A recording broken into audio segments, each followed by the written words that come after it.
Kalau ada kita sedang sarapan lontong, tiba-tiba ada yang bilang tidak boleh makan lontong. Katanya dulu tidak bolehnya secara syar'i atau tradisi. Misalnya ada bilang syar'i, apa dalil yang melarang? Jelas? Sebaliknya urusan hubungan dengan Allah tabaraka wa ta'ala, Allah tutup, tidak boleh hukum asalnya. Maka setiap agama yang dibangun di atas ijtihad manusia tanpa ada perintah dari yang menerima agama itu, Allah tabaraka ta'ala, maka ditolak. Jelas kan? Agama-agama di luar Islam ini hasil pekerjaan siapa? Hasil pekerjaan manusia. Diterima apa enggak? Hah? Diterima apa enggak? Enggak. Jelas? Enggak diterima. Apa sebab? Karena hasil kreasi kita. Agama Yahudi, agama Nasrani, asalnya agama samawi. Betul? Tetapi setelah dirubah dan setelah dinasakh, masih diterima? Masih diterima? Tahu dari mana? Pokoknya tidak sebab agama di kita tidak diterima gitu ya. Hah? Tidak diterima. Apa pasal? Karena mereka yang menurunkan At-Taurat kepada Nabi Musa, yang menurunkan Injil kepada Nabi Isa alaihi wassalam, sudah membatalkan itu.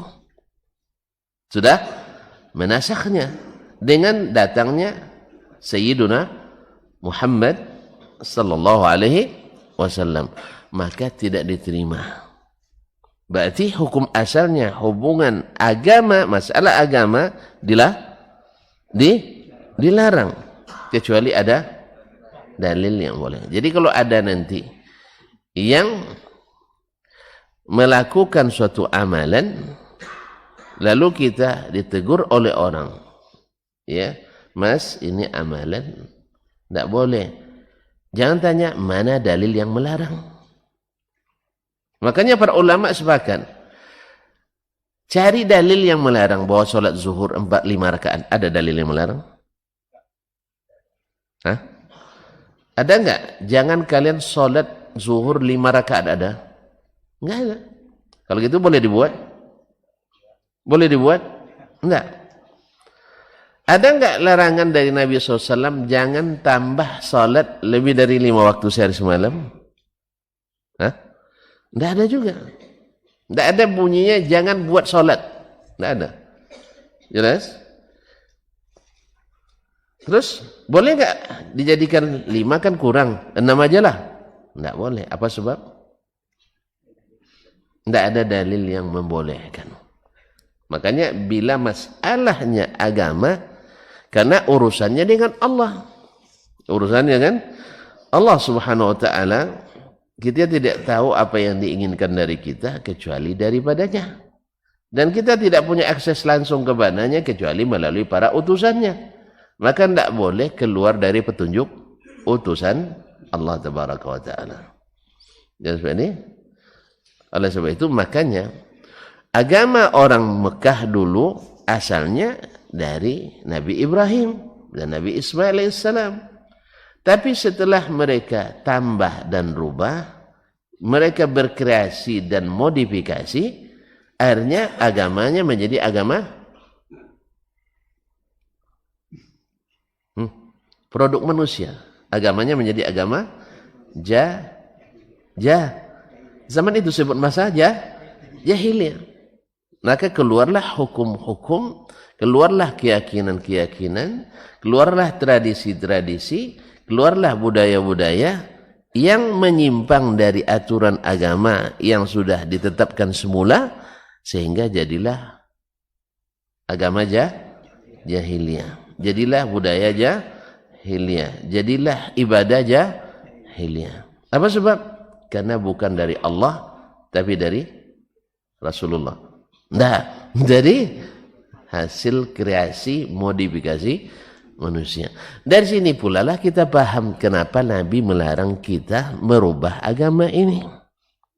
Kenapa Nabi melarang kita menambah-nambah dalam agama ini? Kenapa Nabi melarang kita berkreasi dan memodifikasi agama ini? Karena setiap produk kita tidak diterima dalam masalah hubungan dengan Allah Tabaraka wa Ta'ala. Jelas? Kalau tidak jelas saya tambah lagi. Jelas kan? Jadi kalau ada yang mengatakan atau mengamalkan suatu amalan yang murni mencari pahala, bukan hubungan antar sesama, maka dalil yang dicari adalah dalil yang membolehkan, bukan dalil yang melarang.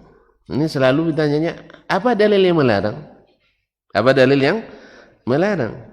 Ya kita katakan Allah melarang kita beribadah dengan cara kita.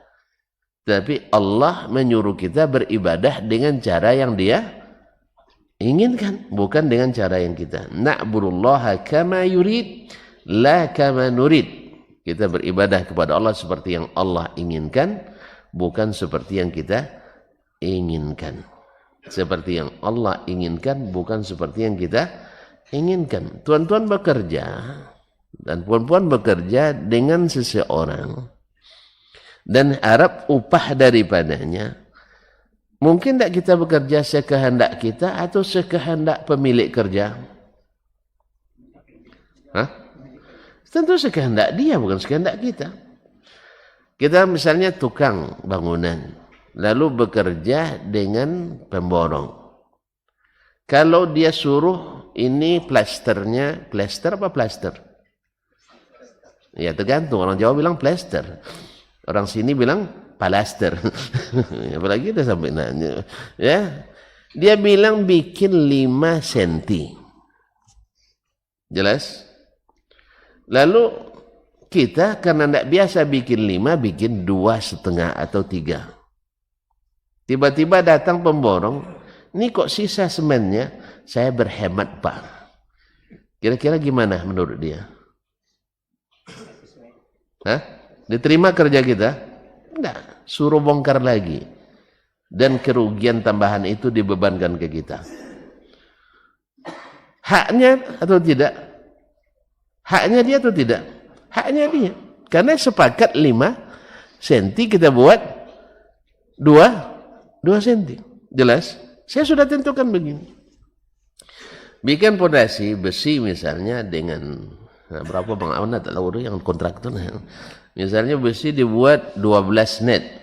Saya tidak tahu apa makna net itu. Saya tengok aja baca kayak gitu. Habis itu kita buat 16. Sesuai permintaannya? Tidak. Lalu ditanya, mana besi 16? Sudah saya jadikan di sini, Pak. Kamu saya bilang 12, kamu bilang 16. Jadi lebih kurang saya suruh kamu raya Idul Fitri, Idul Adha, tiba-tiba raya. Nah, misalnya ini misalnya. Kecuali antum tidak mengharap pahala sama sekali. Pokoknya kami yang penting murah meriah, yang penting semarak. Kalau itu ya tidak apa-apa. Kalau hanya sekedar untuk murah meriah, semarak dan semangat itu urusan lain. Tapi kalau nak mencari pahala harus ada dalilnya. Harus ada perintahnya. Kalau tidak, ya tidak apa-apa, sia-sia aja lah. Antum suka amalan sia-sia? Nah, saya suruh kalian hari raya Idul Fitri, Idul Adha. Dan itu yang diamalkan oleh Nabi saya 9 tahun lamanya. Karena hari raya sudah ada sejak Nabi hijrah ke Madinah. Ziarah kubur sudah ada sejak Nabi hijrah ke Madinah. Sekarang kalian buat seperti itu, harap pahala atau tidak? Harap upah atau tidak? Harap pahala enggak kerja itu? Kalau harap tentu sesuai dengan perintah. Kalau tidak sesuai, ada harapan, antum kena PHP nanti. Nanti disuruh minta ke orang yang menyuruh itu. Saya tidak suruh, kata Allah. Saya tidak ajarkan, kata Rasulullah SAW. Siapa yang suruh? Ustaz Dasman, minta ke dia pahala. Ustaz Dasman palingkan pula, Ustaz Usman kemarin yang kasih tahu. Akhirnya main tolak-tolakan nanti. Saya tidak bisa berikan. Jelas?